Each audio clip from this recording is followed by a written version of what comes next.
Hey guys, welcome back. I hope you're all doing super well. Today's video is going to be the 8 different things I've been doing to level up my skincare routine. My skincare routine has changed quite a lot over the last 5 years and I feel like at this point it is looking and feeling better than ever. So thought I would share those things with you today. Hopefully they'll help you if you're not doing them already. And also if you have anything that I've missed, please leave them in the comments because I'm always looking for ways to level up my skincare routine. I'm sure most of you who are watching this and subscribe to my channel or have been watching me for a little while, you will know very well that my skin has been acne prone for as long as I can remember. If you didn't know that and you're new around here, then firstly, welcome. I upload weekly content on here, very often discussing my skin, my acne journey. I also have an Instagram account where I talk about that over there as well.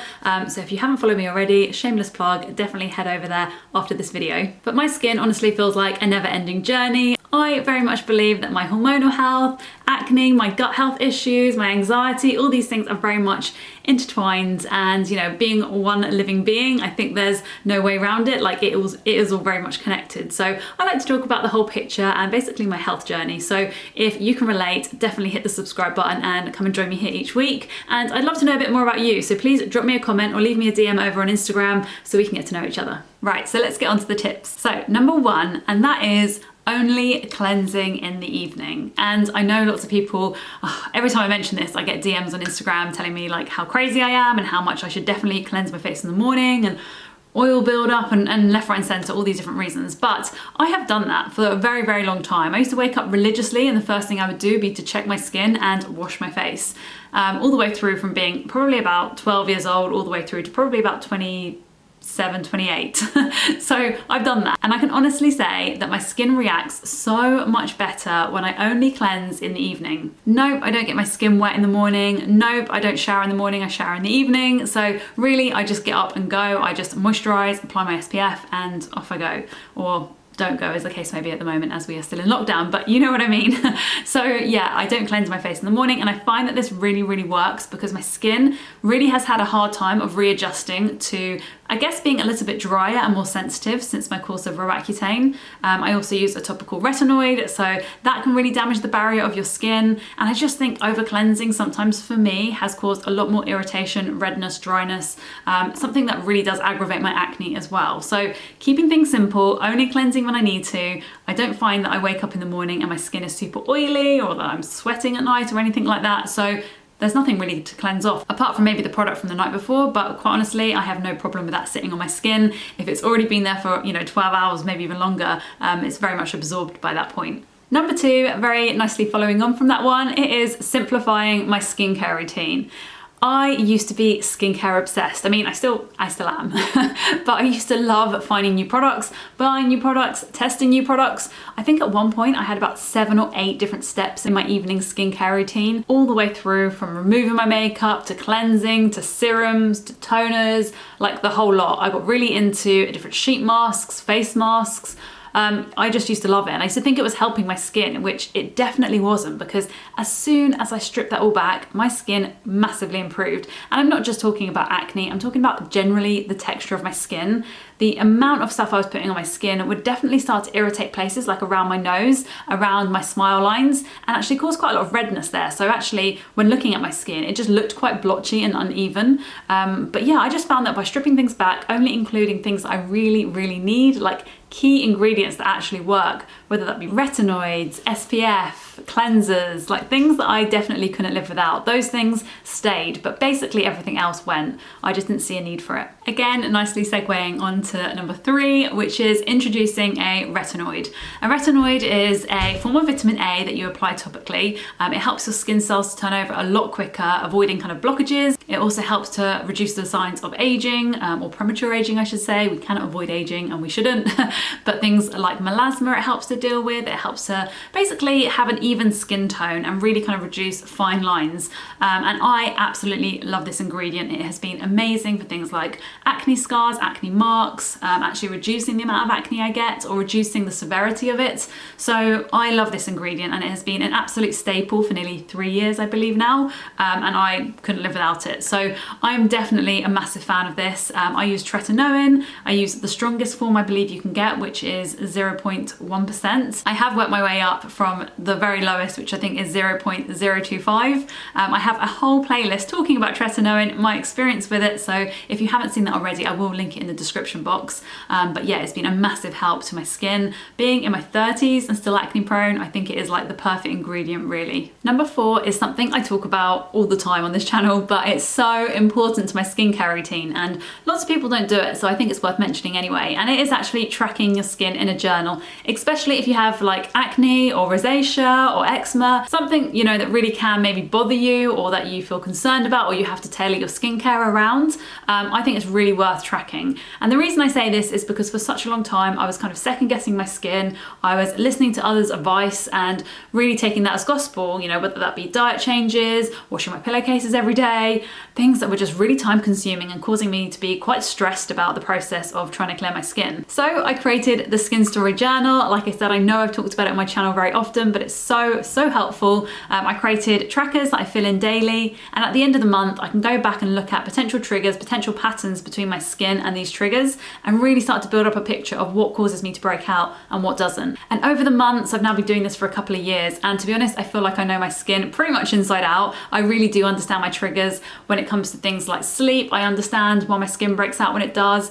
Foods, I mean, for a long time I was just avoiding dairy completely, thinking that it broke me out, but having tested it in my journal, I found that it doesn't, and potentially sometimes, you know, cow's milk, if I drink lots of it, might induce a breakout, but to be quite honest with you, that is not my, that's not the cause of my acne, and it could be so different for you, which is why I urge you to take it upon yourself to really kind of make note, track your skin, and really do start to see the patterns. I will, of course, leave a link to my Skin Story journal below because I'm so proud of it and I really do believe it can help you. I love hearing from you guys when you're tracking in your Skin Story journals and you're finding these patterns. I get so excited hearing from you. So yeah, it really does bring me a lot of joy to know that I've created that and it's helping you too. Next up is a lesson I heard from my friend Ella over on Instagram, who is a skin specialist. She is like skin expert when it comes to ingredients, when it comes to knowing how to use skincare. She is honestly your girl.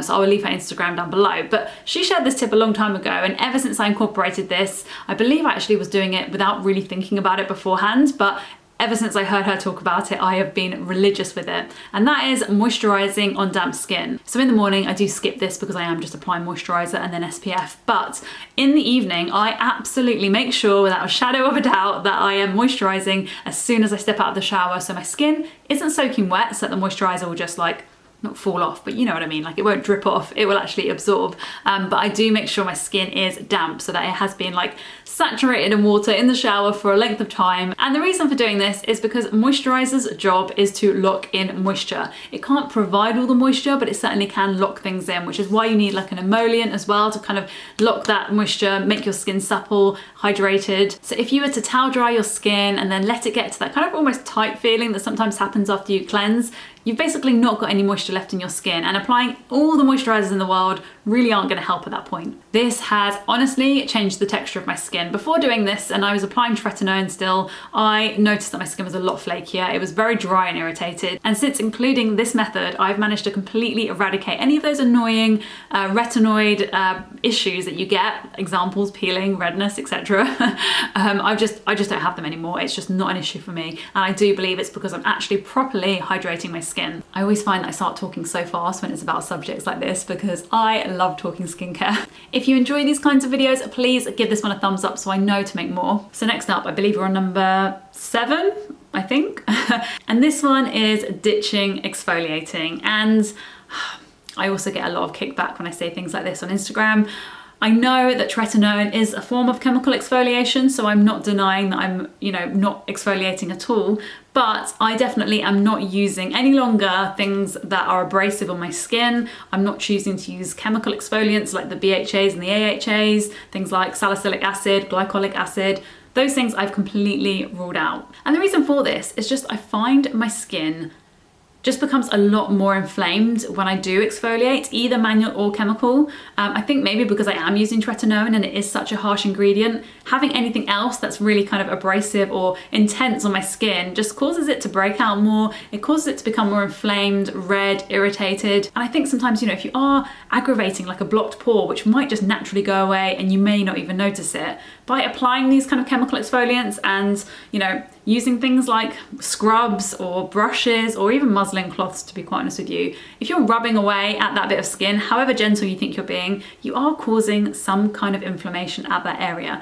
And I do believe if you've got really dry, peely skin, if you've got some kind of, you know, dermatitis and you require that, that's a different story. But if you are like me and your skin is generally okay, quite sensitive at times, or you use a retinoid, I just think it's probably best to avoid all these additional things in your skincare routine. Like I said, keeping it simple has worked so much better for me, and that really has involved removing the step of exfoliating. Just by cleansing your face with your hands, just by using, you know, a cotton pad to take your makeup off, that is enough exfoliating. That is all you really need. You don't need to go in with that additional step of really kind of scrubbing and irritating your skin, basically. And the final step, which is arguably the most important step, and that is daily SPF use. I feel like this message has definitely got out there by this point, but for a long time, I believe lots of us, including myself, were not applying adequate SPF every single day. And I cannot tell you how much I regret it. My early 20s, even my mid 20s, potentially even my late 20s, I was not applying enough SPF on my face, and I'm so sad it's really taken me to be in my 30s to really have found the SPF that I love to wear every single day. Even in lockdown, in winter, at home, I am in my Paula's Choice Daily SPF 30. I love it. I'm wearing it now. So I would really recommend doing the same, especially if you're in your early 20s. Please don't think you need to wait, like get in there. Even in your teens, whoever you are, wherever you are, SPF is going to be good for you. And apart from the obvious things like protecting your skin from the harmful rays of the sun, like that obviously is a given. There is so many more reasons. Like, for example, if you have acne prone skin, you might feel like you need to avoid SPF because you think it's like clogging, or, I mean, these are the things I felt anyway, but you feel like it might actually aggravate your acne. I would respectfully disagree at this point, because actually protecting your skin's barrier and your skin's health is so important for healing. Like, your skin is going to heal at a much faster rate. You're not going to be left with the really kind of dark marks and hyperpigmentation quite as much if your skin has all the tools it needs to really heal, and SPF will help it with that. It's really the only ingredient that is able to, you know, reduce signs of premature aging. Yes, of course, a retinoid is going to help, but why not just prevent that all in the first place? Wear daily SPF and you will thank yourself later. If you want to see how I put this all into action, then I'm going to link on screen right now my skincare routine.